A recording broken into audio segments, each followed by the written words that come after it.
Okay, so for those of you who don't know, Taptes makes a wireless charger that is perfect for the Model 3. You guys see this pad here? So this is from Tesla. They allow you to put your phone on here. There's little ports that stick up and you charge your phone there. However, but this is not 2017 anymore, man. We're 2019, almost 2020. It's time to go wireless, right? So we're gonna do that. So pop this up, slide it out, and now you have this here. So normally there's cables here that come out. Unplug them, remove this, and voila! We have USB splitters, we have 2 of them, and I'll show you why in a second. And we have the pad. So this pad is gonna replace the pad I just took out. It's gonna replace that one. This is what the new pad's gonna look like, and you'll notice there's 2 USB cables that are connected to the back.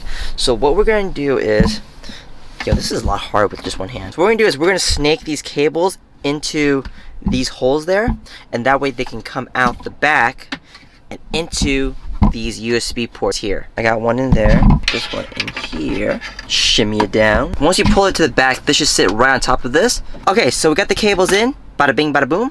Now we gotta connect the splitters. And the reason for the splitters is, I think because of the 9.0 update, they changed to where these wireless chargers don't always work sometimes. It may be kind of intermittent, but having a splitter will somehow override that issue.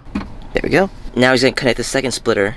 So, boom. Cool, we're done now. So you'll notice that 2 of these are not used. That's the reason for that. It's because now that you have 2 cables plugged into the USB ports, you don't have access to those. So now that you have these, you still retain them as if you did have access to them. Slide this back on, and we should be good. If I put it here, boom, it lights up. So we're good to go. And this has 2 sides too, so we'll test both sides.